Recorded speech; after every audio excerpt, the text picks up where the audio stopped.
Minhas queridas amigas, queridos irmãos, boa noite para todos.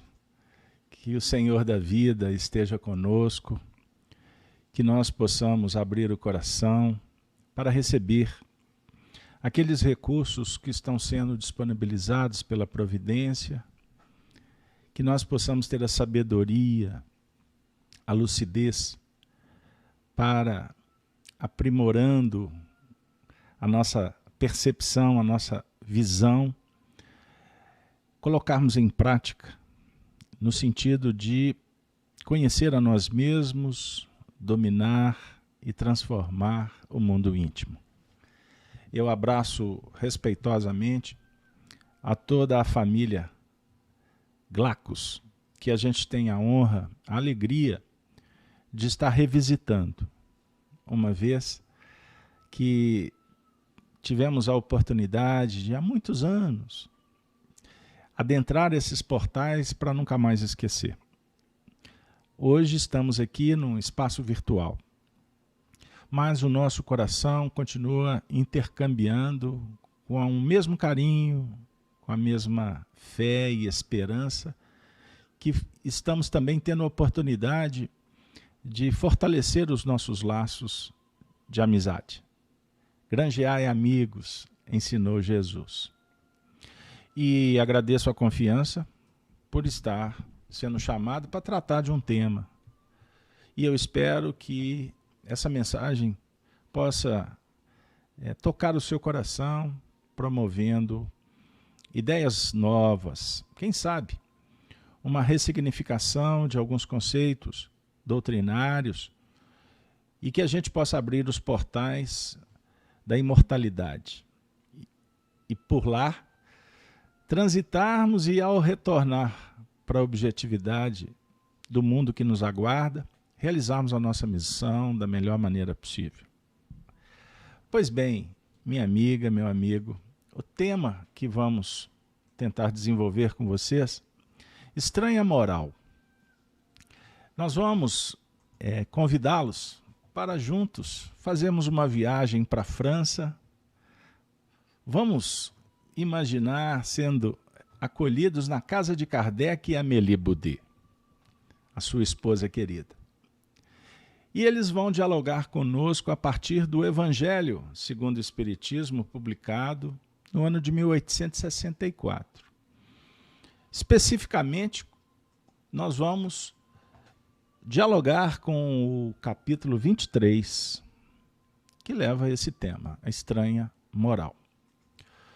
Pois bem, nós vamos, nesse momento, abrir o nosso encontro trazendo uma reflexão que nós pensamos em Paulo, a segunda carta aos Coríntios, no capítulo 3, versículo de 5 e o 6.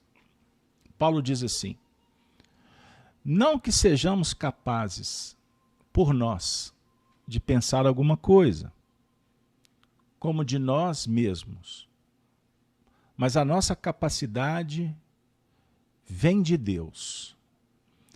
Olha que beleza. A sensibilidade paulina, a humildade, fundamental quando matriculamos numa escola filosófica, em busca da verdade. Continua. O qual nos fez também capazes de ser ministros de um novo testamento. Não da letra, mas do Espírito. Porque a letra mata e o Espírito vivifica. Então, o compromisso do cristão é aprender com a letra, mas procurar captar o que ela esconde, o que ela vela como um símbolo. Precisamos de entender o conceito. Qual é a ideia? Lembrando que todas as vezes que passamos os olhos pelas letras, por mais que sejam repetidas, o nosso estado de alma é diferente. E nós vamos aprender sempre algo de novo. Mas o que é mais importante no Evangelho é o Espírito que vivifica. Pois bem, então nós vamos trabalhar esse capítulo Lembrando que o tema estranha moral, ele vai significar para a gente um apanhado que Kardec fez em alguns trechos do Evangelho, que num primeiro momento soa estranho. São passagens, são palavras, são ensinamentos que, quando a gente lê apenas na letra, costuma nos confundir e fica parecendo contraditório. Como se Jesus, que representa a lei do amor, da fraternidade, da liberdade, da igualdade, enfim, projetando sempre aquela ideia de um comportamento que esteja sintonizado com a benevolência, com a indulgência, com o perdão, com a mansuetude, com a disponibilização, com a solidariedade no sentido do compartilhamento, do respeito às tradições, às religiões, às pessoas, às culturas. Existem passagens que realmente nos trazem um certo desconforto. Então Kardec, ele escolhe algumas delas, reúne nesse capítulo, o 23º. E eu vou aqui, nesse espaço, trazer algumas para que a gente possa refletir no quanto que nós temos que ter um pouco de cuidado e procurar realmente o sentido que a doutrina espírita nos aproxima, nos oferece, como uma chave que abre os portais para estarmos cada vez mais próximos do Mestre, o Cristo. Então, nesse capítulo Estranha Moral, nós vamos ter os seguintes tópicos: odiar os pais, abandonar pai, mãe e filhos, deixar aos mortos o cuidado de enterrar os seus mortos e não vim trazer a paz, mas a divisão. São esses os tópicos. Eu vou tentar explorar alguns deles, porque o tempo realmente é apertado para a gente. O importante é compartilhar a ideia para que você possa desenvolver essa reflexão depois que a gente encerrar com seus amigos, fazendo o evangelho em casa, num momento aprazado. Então, sem delongas, vou trazer o primeiro: odiar os pais.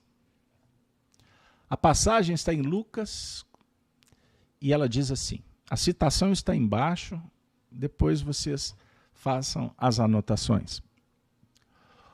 Como nas suas pegadas caminhasse grande massa de povo, Jesus, voltando-se, disse-lhes: se alguém vem a mim e não odeia o seu pai e a sua mãe, a sua mulher e a seus filhos, a seus irmãos e irmãs, mesmo a sua própria vida, não pode ser meu discípulo. E quem quer que não carregue a sua cruz e me siga, não pode ser meu discípulo. Assim, aquele dentre vós que não renunciar a tudo o que tem, não pode ser o meu discípulo. Vejam bem, que desafio. E eu vou dar uma dica. Durante milênios, quantas vidas, quantos seguidores do Cristo que levaram este ensinamento no pé da letra e abandonaram, deixaram sociedade, família, com aquela ideia de que Jesus disse que era imprescindível fazer isso. Então, nós, com o Espiritismo, já somos naturalmente chamados para pensar diferente. Será que Jesus estava dizendo isso mesmo? Ou seja, nós reencarnamos e fomos acolhidos por uma família, encontramos na religião um princípio, uma crença para nos auxiliar e, ao mesmo tempo, a dica é para que a gente deixe todos os nossos compromissos familiares, sociais, e devemos ter uma vida asceta. Devemos nos alienar de todo um contexto, pois se não fizermos isso, não seríamos dignos para seguir Jesus? É a primeira reflexão. Vejam a segunda, que Kardec seleciona. Aquele que ama seu pai ou a sua mãe mais do que a mim, de mim não é digno. Aquele que ama seu filho ou a sua filha mais do que a mim, de mim não é digno. Isso está em Mateus. Bom, se a gente lê no pé da letra, o texto sugere que Jesus está, de alguma forma, disputando o espaço. E ele não aceita comparação. Então, se não amarmos mais a ele do que amar o filho, vou falar com a mamãe, a filha, a esposa, o esposo, a alma gêmea, o papai e a mamãe. Jesus está entrando nesse mérito. Ele quer ocupar o espaço de outrem e não aceita que quem quer que seja tenha mais importância do que ele. Esse diálogo, vamos pensar, ele se interessa pelo poder, então eu faço política? Eu faço conciliações com chaves? Eu tenho... O que Jesus está querendo dizer? Agora nós vamos para o outro tópico, na sequência. Abandonar pai, mãe e filhos. Vejam o texto. Aquele que houver deixado pelo meu nome sua casa, a seus irmãos, ou as suas irmãs, ou ao seu pai, ou sua mãe, ou sua mulher, ou seus filhos, ou suas terras, receberá, vejam bem, pessoal, receberá o quê? Hein? O cêntuplo de tudo isso e terá por herança a vida eterna. Então esse diálogo é uma negociação com vida eterna, e para isso eu tenho que virar as costas para essa vida transitória, deixando pelo caminho aqueles bens, aquelas preciosidades que mais mexem com o meu coração, pois senão eu não ascenderei ao reino dos eleitos, dos anjos. O que Jesus está falando? É necessário abandonar pai, mãe e filhos? No pé da letra é isso? Vejam outra passagem, está em Lucas agora. Estou seguindo a sequência da obra, do capítulo, para não deixar dúvidas. Então disse-lhe Pedro, vai entrar em cena um apóstolo.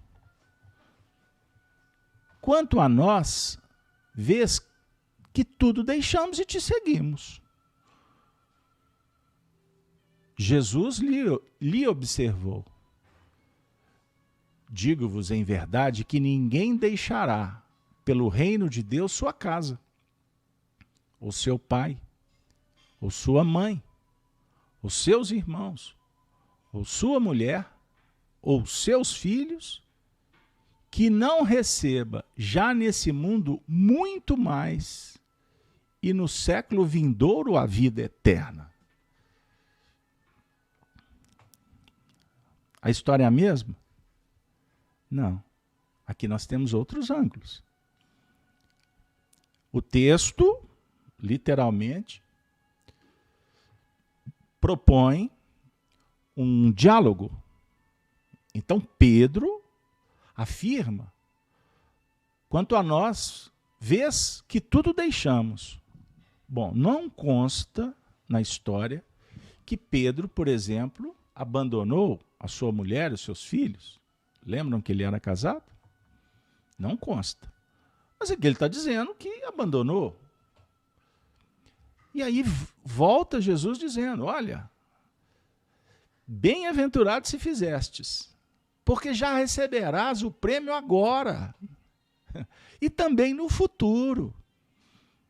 Então, o diálogo novamente vem com aquela ideia de um mercado, investimento, empreendimento, pagamento, premiação. É isso mesmo? Então, a proposta de Jesus, ela se pauta numa religião que sugere premiação e repreensão? É uma religião que dialoga com castigo?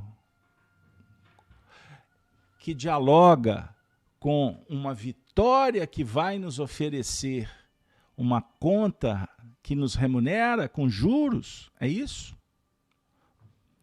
Ela dialoga com medo, com culpa. Ao mesmo tempo, ela está falando sobre agir conforme para receber. Continuando agora. Vejam outra passagem. Disse-lhe outro, Senhor, eu te seguirei, mas permite que antes disponha do que tenho em minha casa.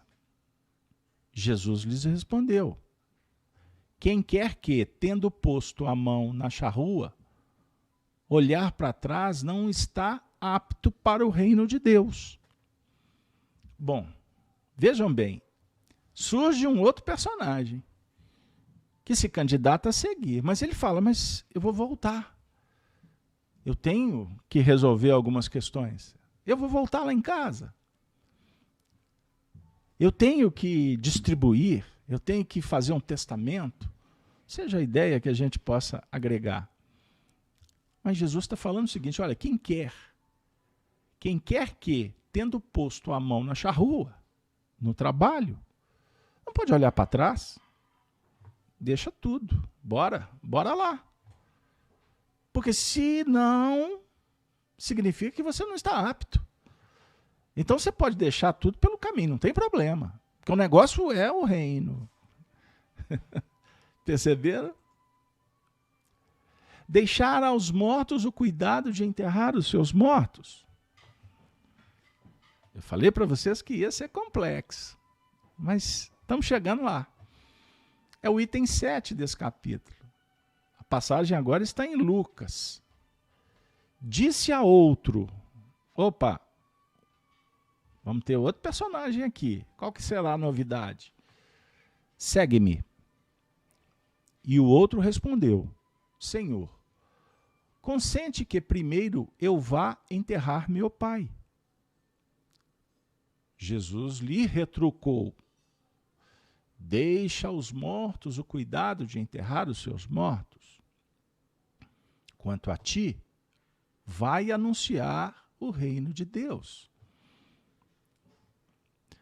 No literal, veja se a letra mata. Olha, meus parentes desencarnaram. Eu quero te seguir, Senhor, mas eu preciso de voltar lá, promover o enterro. Tem a celebração, todo um acontecimento que marca a mudança na vida de muitos, da minha família, dos meus amigos. Aí o texto está dizendo, não, deixa que os mortos enterram seus mortos. Deixa o corpo por aí, deixa aqueles que estão vinculados às coisas materiais, desalentados, deixa que eles se viram. É isso que Jesus está dizendo? Novamente, temos que deixar os nossos compromissos para... Pois bem, tem o item 9. E esse item 9 é extraordinário, porque agora ele vai causar uma confusão histórica. O tópico é, não vim trazer a paz, mas a divisão. Vejam bem, pessoal. Estudar o Evangelho é sensacional, não é? Com o Espiritismo, mais ainda. Não penseis que eu tenha vindo trazer paz à terra. Não vim trazer a paz, mas a espada. Porquanto vim separar de seu pai o filho, de sua mãe a filha, de sua sogra a nora. E o homem terá por inimigos os de sua própria casa. Vejam bem, pessoal. Então Jesus veio fomentar o divisionismo. Ele veio atear confusão na terra. Vejam bem, é uma passagem que a princípio é semelhante. Lucas também está dizendo: não vim lançar fogo à terra, e que é o que desejo, senão que ele acenda. Tenho de ser batizado com o batismo, e quanto me sinto desejoso de que ele se cumpra. Julgais que eu tenha vindo trazer paz à terra? Não. Eu vos afirmo, ao contrário, vim trazer a divisão. Pois, doravante, daqui para frente, hein, pessoal? Se achava numa casa 5 pessoas, estarão elas divididas, umas contra as outras, 3 contra 2 e 2 contra 3. O pai estará em divisão com o filho, e o filho com o pai, a mãe com a filha, e a filha com a mãe, a sogra com a nora e a nora com a sogra.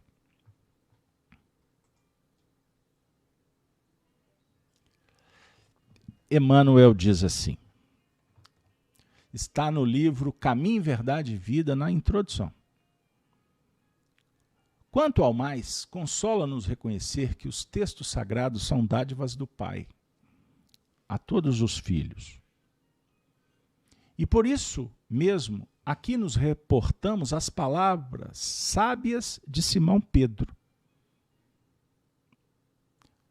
Abre aspas. Sabendo primeiramente isto, que nenhuma profecia da Escritura é de particular interpretação. Nenhuma Escritura é de particular interpretação. Se vocês abrirem o livro Caminho, Verdade e Vida, psicografado pelo Francisco Cândido Xavier, ditado pelo professor Emmanuel, observem, pessoal, vocês vão se deparar com um livro que foi o primeiro de vários. Na sequência, nós tivemos Fonte Viva, Vinha de Luz, Pão Nosso, Ceifa de Luz e tantos outros. Mensagens que Emmanuel pensava um versículo e comentava. À luz da doutrina espírita. O que Emmanuel fez? Ele, na verdade, deu prosseguimento ao que Kardec começou com a obra que nós citamos no início. Qual a obra? O Evangelho segundo o Espiritismo. Só que Kardec, ele foi envolvido pelo próprio Cristo para fazer esse trabalho. E ele, em vários momentos, eu vou citar o livro A Gênese, vou citar o livro dos Médiuns, vou citar o Evangelho segundo o Espiritismo. Kardec fala que, para interpretar a mensagem do Cristo, a doutrina espírita chegou num momento extraordinário, porque faltava uma chave.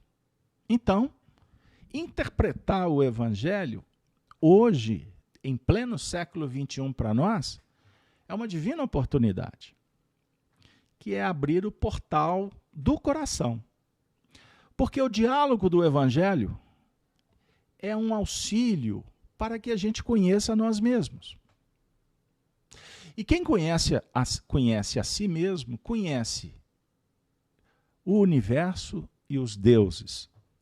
Agora, eu trouxe para vocês o pensamento de Sócrates, considerado por Kardec o precursor do cristianismo, Sócrates e Platão. Então eu estou chamando-os para viajarmos no tempo, matricularmos na escola dos filósofos. Pitágoras criou a palavra filosofia, que significa amor à verdade. Perguntaram para Pitágoras se ele tinha sabedoria, ele disse não. A sabedoria vem do alto, dos deuses. Mas eu sou amigo da sabedoria. Eu estou desenvolvendo o amor pela verdade. E isso não é fácil. Isso é para quem dá conta. Porque procurar a verdade não é procurar um gênio de uma lâmpada que você vai esfregar e ele vai vir e atender seus pedidos. É necessário esmero, dedicação, coragem, empreendimento. Então, hoje, nós estamos no cenário espírita. Por quê? Pedimos. E no Evangelho diz, pedi e obtereis, buscai e acharei, batei e abri-se-vos-á. Então, nós pedimos, por isso estamos aqui. Ninguém te obrigou. E o Espiritismo, como filosofia moral pautada no Cristo, é um diálogo extraordinário, transcendente, que nos coloca, vamos dizer assim, diante de um mundo novo, de uma era que foi prenunciada pelo próprio Cristo, quando o reino de Deus se estabeleceria na terra. Qual terra? Do coração. Para isso, nós temos que construir. Lembram que Jesus falou que o reino de Deus não vem com aparências externas? Quando ele nos convidou para orar, ele falou assim, entra para dentro do quarto íntimo. Ora em segredo, que o Pai irá vos mostrar, irá abençoar, o Pai sabe do que nós precisamos. Pois bem, então quando nós abrimos de volta, vamos lá, o Evangelho segundo o Espiritismo, vejam bem, pessoal, no Evangelho segundo o Espiritismo, logo no primeiro capítulo, não vim destruir a lei. Vejam bem, Jesus dissera, não vim destruir a lei, mas dar cumprimento. Os Espíritos inspiram Kardec a nos mostrar que tudo que veio antes de Jesus, sobre o ponto de vista da filosofia, da moral, faz parte, ou fez parte de um projeto divino. Então as escolas fundaram, trouxeram ensinamentos, expoentes, e todos eles começaram a pavimentar o terreno, até que Jesus viesse.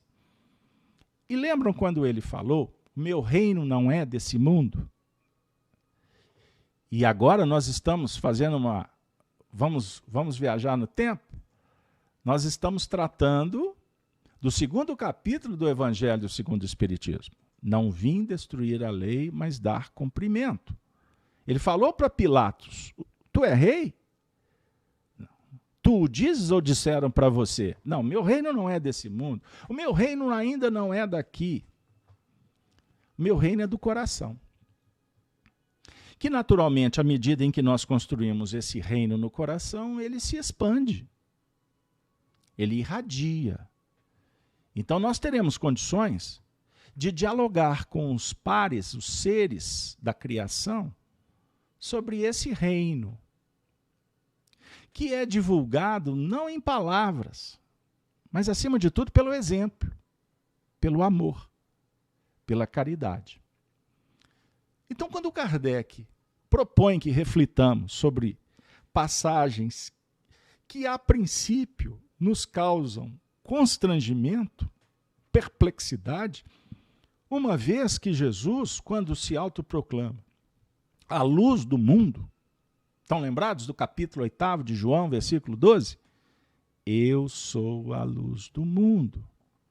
Aqueles que me seguem não andarão em trevas, mas terão o quê?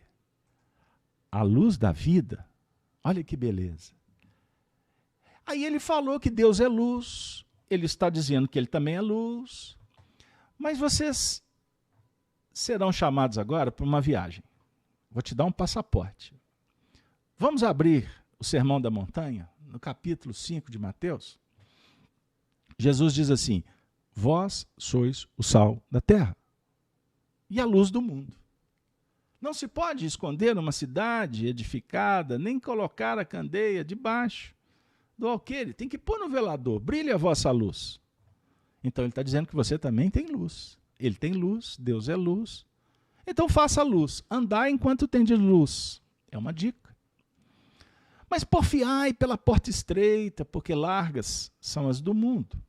A ilusão encanta, inebria, sugere a sedução, o prazer. E aí nós nos movimentamos muitas vezes estimulados como os animais, que evoluem sob o impacto de leis fisiológicas. Sabia? O animal funciona como? Dentro de uma dinâmica de prazer, de dor, de medo, de estímulo. É o desejo e o medo, o prazer e a dor. São leis fisiológicas. O animal tem instinto. Vejam bem, como nós podemos dialogar atualmente pensando que ainda nos movimentamos um pouco sobre o impacto da fisiologia. Só que ficou sofisticado, o prazer encontrou requintes. E nós temos uma profunda dificuldade de superar, de priorizar o reino de Deus. Temos tanta dificuldade que queremos, inclusive, que esse reino de Deus nos matricule ainda nos portais da materialidade, do gozo. É o prazer efêmero. Perceberam? Aí nós achamos que o reino de Deus tem castelo, tem rei, tem rainha, tem príncipe. Olha o mundo encantado da Alice. E dentro desse cenário, nem sempre nos predispomos a encontrar esse reino, a estudar esse reino, a procurar a verdade. Porque nós já temos uma noção muito clara, em pleno século XXI, que esse reino de Deus tem a ver com uma moral, e a moral do Cristo. E esta moral vai bater um papo conosco muito especial sobre virtude, sobre o desenvolvimento, o aprimoramento, o progresso. Mas não com o interesse de termos prazeres que, na verdade, contrapõem o esforço da busca da virtude, da sabedoria. Por isso que o reino de Deus dá trabalho. Agora eu começo a entender o que Jesus está dizendo. Por exemplo, quando afirma, eu vou pegar a última passagem lida. Querem que repete? Não vou trazer na totalidade. Mas ele vem falar que veio propor um batismo. Não vou ler mais, porque o tempo está acabando. Qual batismo que ele propõe? O do fogo. Eu venho promover o fogo. Eu posso lembrar que o precursor, o primo de Jesus, estão lembrados? Quem é? João Batista. João Batista propõe o batismo da água. O batismo da mudança mental, a chamada metanoia. Por isso é que João propõe: arrependei-vos, porque é chegado o reino dos céus. Chegou o momento das mudanças. João Batista dialoga com aqueles que o procuram para ser batizados no Rio Jordão. Quem se propunha a procurar João sabia que ele era um profeta, que os seus ensinamentos eram pautados na lei mosaica. Do olho por olho, dente por dente? Não. Mas do amar a Deus sobre todas as coisas, respeitar o próximo, não desejar o que não lhe compete, não matar. João dialogava sim. Tanto que ele acabou perdendo a cabeça por muito dizer. A censura da época em Herodes retirou João Batista do contexto. Mas vocês se recordam que Jesus procurou João e se colocou na condição de ser batizado por ele? E naquele momento abria uma nova era. Por isso Jesus disse que até João Batista o reino de Deus era edificado pela justiça, mas ali iniciava o processo do amor. João Batista afirma que ele não era digno diante do amor. E nós podemos recordar ainda que Jesus dissera que dos nascidos de mulher não tinha ninguém maior do que João. Mas João era pequenininho no reino dos céus, o reino do amor. Ele está falando de hierarquia, sob o ponto de vista de individualidade, ou ele estava falando do que significava uma era da humanidade e outra? Até aquele momento, João fechava um ciclo de pastores, de profetas, de filósofos, de tradições, de cultura, de religiosidade, que dialogava muito ainda veiculado às questões materiais, embora falando a verdade, dialogando de uma forma muito incisiva para auxiliar que a consciência se despertasse para o ético, para o estético, para o belo, para a justiça divina. Então a lei divina está esculpida na nossa consciência. E em cada etapa do aprendizado nós recebemos na nossa vida recursos, professores, circunstâncias que nos auxiliam no despertamento da moral. A moral cristã, a moral da luz, a moral dos mundos. E não pense que eu estou falando da moral cristã como a moral do cristianismo em comparando com outras tradições religiosas. Não é isso. Eu estou falando do Cristo como luz, como a necessidade nossa de iluminação. Como Buda falou da iluminação, como o próprio Maomé projetou a iluminação no Islã, como podemos citar ainda Lutero, interessado com essa transformação. Ok, cada um com a sua narrativa, com a sua proposta. Portanto, foram enviados. Mas o nosso diálogo transcende. Então, quando Jesus fala que não veio trazer a paz, ele veio trazer a espada, ele não estava falando da divisão social que algumas ideologias propõem. É verdade. Com discurso de unidade, mas propõe separatividade. Não, pessoal. Jesus está falando de unidade. Ele está falando de uniformização? Não, ele está falando de unificação. O que significa isso? Ele está dizendo que todo mundo tem que fazer a mesma coisa, seguir a mesma religião. Não. Fazer tudo igualzinho, cópia-cola. Não é isso. Ele está falando que todos nós precisamos de despertar o sentido da vida, entender o que viemos fazer e perceber que precisamos uns dos outros. Por isso é que a lei dele é do amor, é da fraternidade, entendam bem. Então ele não veio dizer para você não se responsabilizar com a sua tarefa, sob o ponto de vista social, familiar, profissional. Ele não veio dizer que para você segui-lo, você tem que colocar uma roupa, se alienar do mundo, não viver em sociedade. Pelo contrário. Ele veio dizer que todos nós precisamos uns dos outros. Portanto, existe uma lei chamada interdependência e repercussão, ensina Emmanuel no livro Pensamento e Vida. Precisamos uns dos outros e o que você faz repercute na vida do outro. E essa repercussão nos auxilia a entender o porquê da vida. o lugar que ocupamos.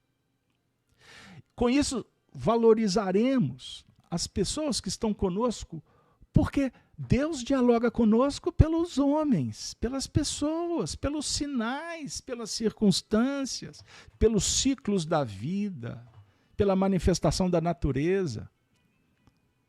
Então, o irmão, o pai e a mãe, com uma visão profunda de espiritualidade, é necessário que a gente aprenda a fazer seleções. Seleção interna e aprimorar o que é possível naquele cenário que a vida está sugerindo. Então nós temos um pai e uma mãe aqui dentro. É o nosso passado. O pai representa os conceitos, a maneira de ver. A mãe, a maneira de gerar, de gestar. A mãe no sentido da sensibilidade, da intuição. O pai do plano crítico, operacional. O irmão, o virtuoso, o que possui dificuldade, eles estão todos aqui dentro. Então chega um momento que nós precisamos de aprender a valorizar e trabalhar conforme a vida sugere. Agora, o meu irmão de sangue, a minha mamãe de sangue, meu papai, eu não tenho como mudar. Eu tenho que reconhecer, valorizar e honrar, sabendo que ele é um irmão de jornada que está na mesma lida, que está aprendendo tanto quanto eu. Porém, cada um está num momento diferente da evolução. Aquisições específicas. Então, se Jesus viesse dizer para que a gente abandonasse, ele não seria um mestre. Ele estaria rasgando os próprios conteúdos disponibilizados quando sugere para Pedro cuidar da família. Ele não curou a sogra do Pedro? Se ele estivesse interessado que o Pedro abandonasse tudo para seguir, ele não tinha cuidado da sogra dele, não. Perceberam, pessoal? Deixai os mortos cuidar dos seus mortos, os cadáveres.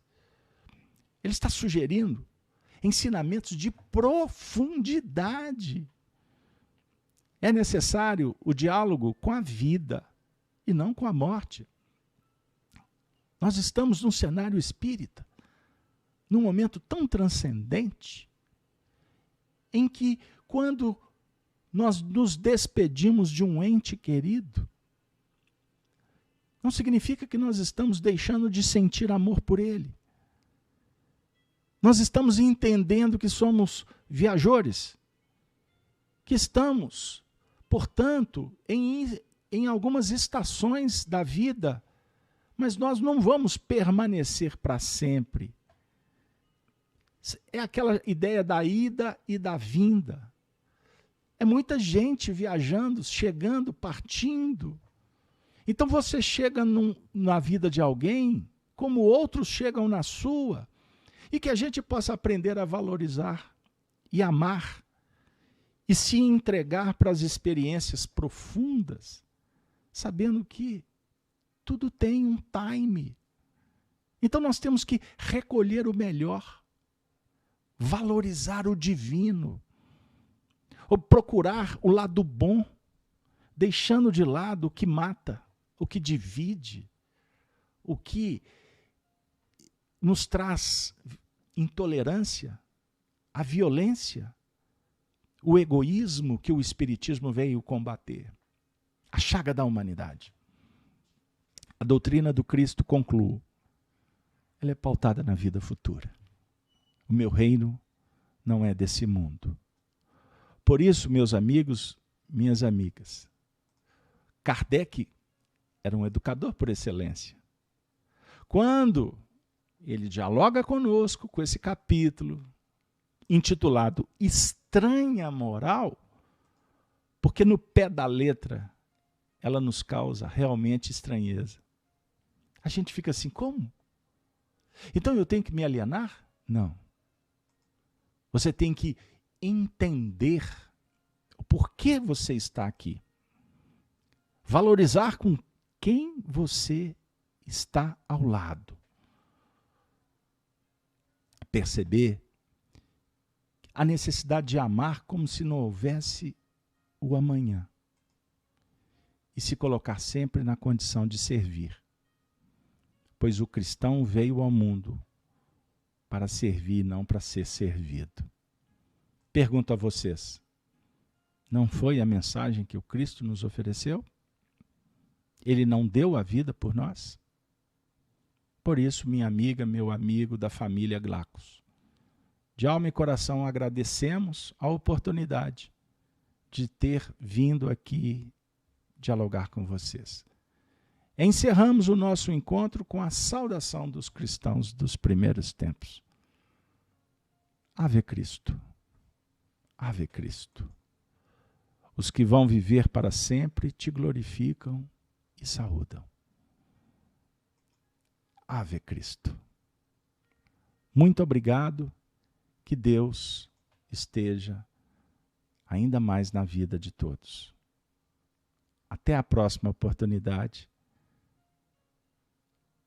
Fiquem com Deus.